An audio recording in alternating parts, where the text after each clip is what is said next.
Welcome back to my channel. നമുക്കിന്നൊരു സബോള അച്ചാർ ഉണ്ടാക്കിയാലോ? അതിന് വേണ്ടിയിട്ട് ഞാനിവിടെ സബോള, വെളുത്തുള്ളി, ഇഞ്ചി, പച്ചമുളക് ഇത്രയും എടുത്ത് വെച്ചിട്ടുണ്ട്. ഇനി നമുക്ക് ഈ സബോള, ഇഞ്ചി, വെളുത്തുള്ളി ഒന്ന് തൊലിയൊക്കെ കളഞ്ഞ് വൃത്തിയാക്കി കഴുകി കൊണ്ടുവരണം. അതുപോലെ പച്ചമുളകിൻ്റെ ഞെടുപ്പുമൊക്കെ ഒന്ന് കളയണം. ആദ്യം നമുക്ക് സബോളയുടെ തൊലിയൊക്കെ ഒന്ന് കളഞ്ഞ് വൃത്തിയാക്കി എടുക്കാം. സവോളയൊക്കെ വൃത്തിയാക്കി അതിന് ശേഷം ഇനി നമുക്ക് ആ വെളുത്തുള്ളിയും കൂടെ, വലിയ വെളുത്തുള്ളിയാണ് എടുത്തേക്കുന്നത്, അതുകൊണ്ട് എളുപ്പമുണ്ട് അതിൻ്റെ തൊലിയൊക്കെ ഒന്ന് കളയാനായിട്ട്. പിന്നെ ആ ഇഞ്ചിയും കൂടെ ഒന്ന് ചുരണ്ടിയെടുക്കാം. ഇഞ്ചിയും ചുരണ്ടി എടുത്തിട്ടുണ്ട്, ഞാൻ കഴുകി തുടച്ച് കൊണ്ടുവച്ചിട്ടുണ്ട്. അപ്പോൾ നമുക്കിനി ഇതൊന്ന് അരിഞ്ഞെടുക്കാം. ഞാനിവിടെ 3 സവോളയാണ് എടുത്തിരിക്കുന്നത് കേട്ടോ. പച്ചമുളകൊക്കെ ഒന്ന് വട്ടത്തിൽ അരിഞ്ഞെടുത്തു. അതിന് ശേഷം ആ ഇഞ്ചി ഒന്ന് നീളത്തിൽ ഇതുപോലെ അങ്ങ് അരിഞ്ഞെടുത്തു. കൊത്തി അരിഞ്ഞാലും കുഴപ്പമൊന്നുമില്ല കേട്ടോ. ഞാനിപ്പോൾ നീളത്തിലാണ് അരിയുന്നത്, എനിക്ക് ഇങ്ങനെ അരിയുന്നതാണ് ഇഷ്ടം, അതുകൊണ്ട് ഞാൻ നീളത്തിലങ്ങ് അരിഞ്ഞു. അതിന് ശേഷം വെളുത്തുള്ളി അരിഞ്ഞു. ഇനി നമുക്ക് ആ സവോള കൂടി ഇതുപോലെ അങ്ങ് അരിയാം. സവോള അതുപോലെ കൊച്ചായിട്ട് ചെറിയ ഇതായിട്ട് അരിഞ്ഞാലും നല്ലതാണ്. ഞാനിപ്പോൾ നീളത്തിലാണ് അരിഞ്ഞെടുത്തത്. ഇനി നമുക്ക് ഒരു ഇൻഡാലിയത്തിൻ്റെ ചീനിച്ചട്ടിയൊക്കെ അടുപ്പത്ത് വയ്ക്കാം. വെച്ചതിന് ശേഷം ഞാൻ ചട്ടി ചൂടായപ്പോൾ വെളിച്ചെണ്ണ ഒഴിച്ചു കൊടുത്തു, കടുക് ഇട്ട് കൊടുത്തു. ഇനി കടുക് പൊട്ടുമ്പോൾ വറ്റൽമുളക് ഇട്ട് കൊടുക്കാം. നല്ലെണ്ണയ്ക്കകത്ത് ഉണ്ടാക്കുന്നത് നല്ലതാണ് കേട്ടോ. ഞാൻ മിക്കവാറും ഉണ്ടാക്കുമ്പോഴൊക്കെ നല്ലെണ്ണയിലാണ് ഉണ്ടാക്കുന്നത്. ഇന്ന് ഞാനിപ്പം വെളിച്ചെണ്ണയ്ക്കകത്താണ് ഉണ്ടാക്കിയത്. ഒരുപാട് നാളൊന്നും ഇരിക്കണ്ടല്ലോ എന്നോർത്ത് കുറച്ചല്ലേ ഉണ്ടാക്കുന്നുള്ളൂ, അപ്പോൾ വെളിച്ചെണ്ണയിലുണ്ടാക്കി.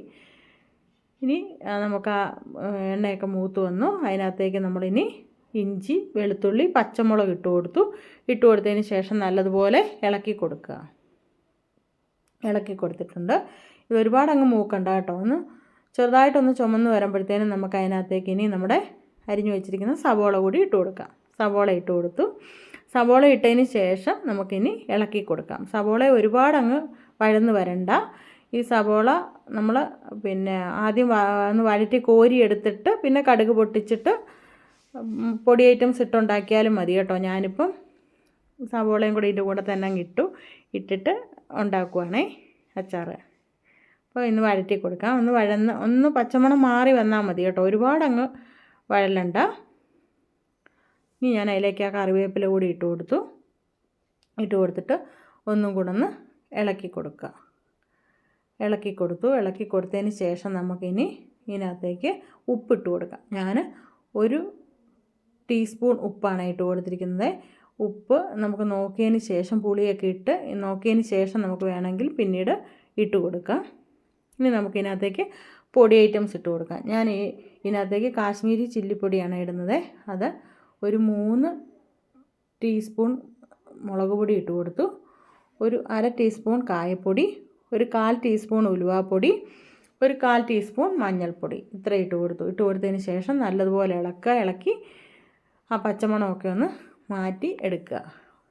ഗ്യാസിൻ്റെ ഫ്ലെയിമൊക്കെ ഒന്ന് കുറച്ച് വെച്ച് കൊടുക്കുക. ഇനി നമുക്കിതിന് ചാറ് വേണ്ടാന്നുണ്ടെങ്കിൽ ഇതിൽ ഇനിയിപ്പോൾ വിനാഗിരി ഒഴിച്ചിട്ട് എടുത്താൽ മതി. എനിക്കിത്തിരി ചാറ് വേണം, അതുകൊണ്ട് ഞാൻ ഇതിനകത്തേക്ക് തിളപ്പിച്ച് നന്നായിട്ട് തണുപ്പിച്ച് വെച്ച വെള്ളമാണ് ഒഴിച്ചു കൊടുക്കുന്നത്.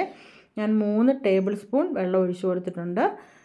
വെള്ളം ചാറിൻ്റെ അനുസരിച്ച് നമുക്ക് ചേർക്കാം, പച്ചവെള്ളം ചേർക്കരുത്. തിളപ്പിച്ച് തണുപ്പിച്ച വെള്ളമേ ചേർക്കാവുള്ളൂ. ഞാൻ ഇത്തിരിയും കൂടെ 1 ടേബിൾ സ്പൂൺ വെള്ളവും കൂടെ ഒഴിച്ചു കൊടുത്തതിന് ശേഷം ഒന്നും കൂടെ ഒന്ന് ഇളക്കിയതിന് ശേഷം ഇനി നമുക്കിതിന് പുളി വേണം. പുളിക്ക് വേണ്ടിയിട്ട് വിനാഗിരി ഒഴിച്ചു കൊടുക്കാം. ഞാൻ ഒരു 2 ടേബിൾ സ്പൂൺ വിനാഗിരി ഒഴിച്ചു കൊടുത്തിട്ടുണ്ട്. എന്നിട്ട് പുളി നോക്കിയപ്പോൾ ഉണ്ട്. കുറവാണെങ്കിൽ പിന്നീട് നമുക്ക് ഒഴിച്ചു കൊടുത്താൽ മതി. ഇപ്പോൾ എനിക്ക് ആവശ്യത്തിനുള്ള പുളി ആയിട്ടുണ്ട്. ഇതിന് പകരം വാളംപുളി പിഴിഞ്ഞൊഴിച്ചാലും മതി കേട്ടോ. വിനാഗിരിക്ക് പകരം വാളംപുളി ചൂടുവെള്ളത്തിലിട്ടിട്ട് പിഴിഞ്ഞൊഴിച്ചാലും മതി. ഇപ്പോൾ അച്ചാറൊക്കെ നല്ല റെഡി ആയിട്ടുണ്ട്. നല്ല അടിപൊളി അച്ചാറാണ്. നല്ല പുളിയും ഉപ്പും എരിവും ഒക്കെ ഉള്ള ഒരു അച്ചാറാണ്. ഇങ്ങനെ സവോളയൊക്കെ വീട്ടിലുണ്ടല്ലോ, എല്ലാവരുടെയും വീട്ടിലുണ്ട്. അപ്പോൾ ഇതുപോലെ ഒന്ന് ഉണ്ടാക്കി നോക്കിയിട്ട് അഭിപ്രായമൊക്കെ അറിയിക്കാൻ മറക്കരുത്. അപ്പോൾ നല്ലൊരു വീഡിയോയുമായി അടുത്ത ദിവസം കാണാം. Okay, by.